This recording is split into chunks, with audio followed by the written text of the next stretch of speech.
Dans un temps où le destin se dessinait avec des couleurs intenses et des traits de courage et de douleur, l'histoire d'un simple berger se transformerait en une saga qui façonnerait une nation. À Bethléem, sous un ciel empli de promesses, Jessé, homme ordinaire, accueillait ses fils avec une espérance silencieuse. Parmi eux, un jeune homme aux traits rayonnants et à l'esprit indomptable exerçait la modeste tâche de garder le troupeau. Sans se douter du rôle grandiose qui lui était destiné, ce jeune, immergé dans la simplicité des jours de pastoral, dévoilait les mystères de la terre et des créatures qui en dépendaient. Le cours de l'histoire changea lorsqu'un homme ouin, le prophète Samuel, arriva à la modeste demeure de Jessé. D'une voix chargée d'une autorité semblant provenir de l'infini, Samuel passa en revue les fils de l'homme un par un, sans y trouver l'éclat particulier de la volonté divine.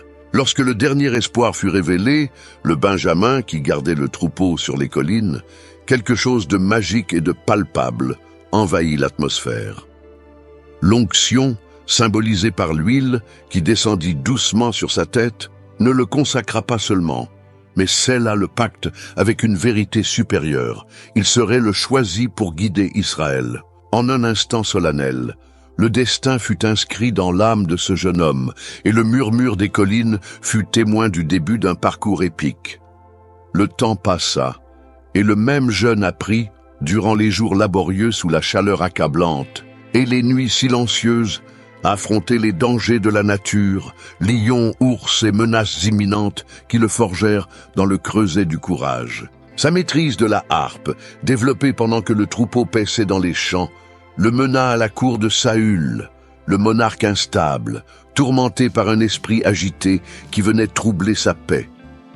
Dans le tribunal royal, le jeune émerveilla, les présents en transformant la douleur en notes douces et réconfortantes, gagnant ainsi les faveurs d'un roi qui, au milieu du désordre de ses pensées, trouvait du réconfort dans la mélodie émanant de ses mains. Mais la véritable épreuve de sa foi et de sa bravoure était encore à venir. Le premier grand défi de David ne vint pas de l'intérieur de sa maison ou de sa ville natale, mais bien d'un ennemi redoutable qui menaçait toute la nation. Les Philistins, un peuple impitoyable, s'étaient levés contre Israël. Et, parmi eux, se trouvait un guerrier colossal, Goliath. Ce géant, mesurant plus de 3 mètres, portait une armure lourde et brandissait une lance qui ressemblait à un tronc d'arbre. Pendant 40 jours, il défia les Israélites, se moquant de Dieu et de l'armée d'Israël. David, que son père avait envoyé apporter de la nourriture à ses frères qui se trouvaient sur le champ de bataille, arriva et entendit le défi de Goliath. En voyant que personne n'osait affronter le géant, David sentit un feu s'enflammer dans son cœur. « Qui est cet incirconcis Philistin pour défier l'armée du Dieu vivant ?» s'exclama-t-il, indigné. Il savait que, bien qu'étant un simple berger, Dieu était avec lui. Malgré sa jeunesse et son manque d'expérience en combat, David se porta volontaire pour affronter Goliath. Saül, le roi, le regarda et dit « Tu n'es qu'un garçon, et ce guerrier est soldat depuis sa jeunesse. » Mais David, avec une étonnante sérénité, répondit « Le Seigneur m'a délivré des griffes du lion et de l'ours, et il me délivrera des mains de ce Philistin. » Ainsi, armé seulement de sa fronde et de 5 pierres lisses, David s'approcha du géant. Lorsque Goliath vit David s'avancer, il se moqua de lui en disant « Suis-je un chien pour que tu viennes ? À moi avec un bâton ?» Mais David, sans hésiter, répliqua « Toi, tu viens contre moi avec épée et lance, mais moi, je viens contre toi au nom du Seigneur des armées. » Il lança la pierre avec sa fronde, et d'un coup précis, il frappa le front de Goliath, le faisant chuter au sol. En un seul instant, le jeune berger vainquit le géant redouté, et l'armée d'Israël explosa de joie. David, muni seulement de sa fronde et de sa foi inébranlable, avait terrassé l'ennemi le plus redoutable d'Israël. La victoire de David ne passa pas inaperçue. Il devint un héros, acclamé par tout le peuple d'Israël. Mais cette victoire apporta avec elle une conséquence inattendue, l'envie et la haine du roi Saül. La renommée de David grandit, à tel point que dans un coin de la ville, des femmes chantaient « Saül a tué ses milliers, mais David ses 10 milliers ». Ce chant éveilla la fureur de Saül, qui finit par voir en David non pas un allié, mais un rival. Au milieu des troubles du palais royal, naquit une alliance qui brillerait par sa loyauté et son humanité. Le lien entre le choisi et le prince Jonathan, fils de Saül. Ce lien, forgé dans une confiance réciproque, se caractérisait par des gestes impensables pour l'époque.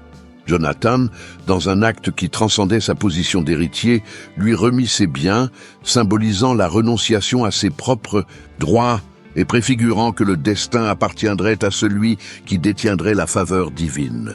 Cette camaraderie sincère et touchante serait un refuge d'espoir au sein des intrigues traîtresses de la cour et le présage d'une fraternité qui, même dans les moments d'adversité, rallumerait la flamme de la justice et de l'intégrité. À mesure que le royaume se débattait au milieu de conspirations, le choisi devint un fugitif, contraint d'abandonner la sécurité scintillante de la cour pour emprunter des chemins sombres et incertains. Pendant cette période d'exil, il s'allia à des hommes et des femmes délaissés, des individus marginalisés mais dotés d'une force de caractère, qui voyaient en lui la lumière d'une vérité défiant toutes les adversités. Ces années d'errance furent marquées par des épisodes de douleur profonde et simultanément par des moments de repentir et de consolation. Dans des cavernes reculées et des recoins isolés, le fugitif entonnait ses psaumes d'affliction et d'espérance au cœur d'une nuit solitaire, et chaque note de ses chants résonnait comme un cri de rédemption, transformant les pleurs en hymnes et la solitude en compagne fidèle. La renommée de ses exploits héroïques ne tarda pas à se mêler aux aspirations d'un peuple assoiffé de justice et d'unité. Au milieu de la dévastation des luttes internes et des menaces extérieures, la mort tragique du roi Saül, survenue lors d'un affrontement brutal contre les Philistins, ouvrit la voie à l'unification d'Israël. À Hébron, ville sacrée et témoin des pactes ancestraux, les hommes de Juda reconnurent enfin l'héritage incontestable du choisi. L'acceptation unanime de ce nouveau leader marqua le début d'une ère où les tribus dispersées se fusionnèrent en une seule nation, tissée d'espérance et de la volonté de surmonter les abîmes du passé. Le cœur rempli de cicatrices et de leçons indélébiles, le nouveau leader avançait, conduisant le peuple dans des campagnes qui se transformeraient en épopées de bravoure. Dans des batailles semblant résonner sur les champs de l'éternité, il affronta non seulement des armées hostiles, mais aussi les fantômes du doute et du désespoir. La conquête de l'ancienne ville de Jérusalem, réalisée dans un mélange de témérité et de ruse, fut un tournant inattendu et décisif. Bien que les habitants proclamassent que même les démunis pouvaient défendre la forteresse, cet homme, animé par la vision divine, transforma les ruines en bastions qui deviendraient bientôt non seulement l'épicentre du pouvoir politique, mais aussi de la foi vibrante d'un peuple uni. Après avoir consolidé sa direction, le nouveau roi prit des mesures réaffirmant la présence divine dans la vie du peuple. Avec diligence et révérence, il conduisit l'arche de l'Alliance, symbole vivant du pacte scellé entre Dieu et Israël, jusqu'à la nouvelle capitale. Cet acte, chargé de solennité et de joie, mobilisa des foules dans une célébration qui transcendait le simple formalisme du pouvoir, révélant à chaque pas l'émotion profonde d'un peuple se reconnaissant comme béni et sauvé. La danse, de liesse accomplie par le roi devant l'arche, n'était pas seulement une exultation du divin, mais le cri sincère d'un cœur conscient d'avoir été guidé par des mains invisibles. Cependant, ni la majesté ni l'unité d'un royaume arraché laborieusement ne purent écarter les ombres qui s'insinuaient dans l'âme des puissants. Le destin, implacable dans sa justice, réservait un chapitre sombre pour cet homme, qui, au milieu des batailles et des victoires, avait également succombé à des faiblesses aussi humaines que douloureuses. Dans un épisode qui choquerait la postérité, le roi céda à une passion illicite et dévastatrice. En posant les yeux sur une femme, dont la beauté enchaînait ses regards en secret, il se laissa emporter par un désir défendu. L'amour, qui naquit entre lui et Bethsabée, épouse d'un guerrier honorable, entraînerait des conséquences fatales et une malédiction qui, tel un destin inexorable, s'étendrait sur sa lignée. La suite des événements, dans laquelle le roi lui-même orchestre la mort de l'innocent Uri afin de dissimuler son méfait, résonna à travers la nation tel un amer chant de désolation, annonçant que l'épée ne quitterait jamais son foyer. Le messager de la justice divine, le prophète envoyé, le confronta avec des paroles pénétrantes, le plongeant dans un repentir profond et prédisant que, dorénavant, la paix serait toujours suivie de turbulences intérieures et de calamités implacables. Même plongé dans la douleur de ses propres erreurs, le roi cherchait en lui la voie de la rédemption. Chaque larme versée, chaque chant de pénitence entonné dans les heures sombres était la preuve sincère d'un homme qui, malgré des fautes irrémédiables, s'efforçait de retrouver le chemin de la lumière et de la justice. Durant ces périodes où sa vie se déroulait tel un drame riche en revirements, le repentir devenait la graine d'une transformation qui, peu à peu, ravivait l'espérance parmi ceux qui le suivaient. Au paroxysme de son parcours, le cœur, alourdi par les fardeaux du passé et les yeux rivés sur l'horizon du futur, le monarque consacra ses derniers efforts à forger un héritage qui transcenderait les limites du temps. Rassemblant d'immenses ressources, d'importantes quantités d'or, d'argent, de bronze et de fer, il préparait, avec ardeur et précision, la construction d'un temple qui serait le symbole éternel de la présence divine parmi le peuple. Bien qu'il fût conscient de ne pas être lui-même chargé de l'édification, celle-ci incomberait à son successeur, et le roi grava sa détermination qu'en ce lieu serait érigée une demeure d'adoration et de révérence, là où la mémoire des pactes sacrés ne se dissiperait jamais. Enfin, l'acte ultime de cet homme, parti de la simple pastorale pour atteindre la grandeur d'un royaume uni, consista à transmettre ses dernières paroles, une exhortation afin que ceux qui lui succéderaient restent fidèles au dessein céleste, à la justice, à la compassion envers les vulnérables et à l'engagement éternel envers la vérité. Dans ses adieux, ces mots résonnèrent tel un appel urgent pour que, même au cœur des adversités et des erreurs, le cœur humain ne s'écarte jamais du chemin du pardon et de la transformation.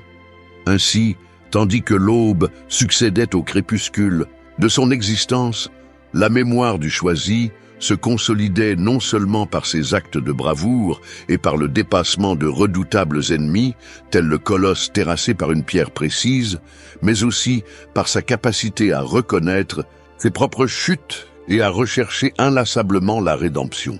Cet homme, qui vit l'impossible se dissoudre devant sa détermination, laissa derrière lui un héritage qui transcende les limites du temps, la certitude que la véritable force ne réside pas dans la perfection, mais dans le courage d'apprendre de chaque erreur et dans la quête incessante de ce qui est divin.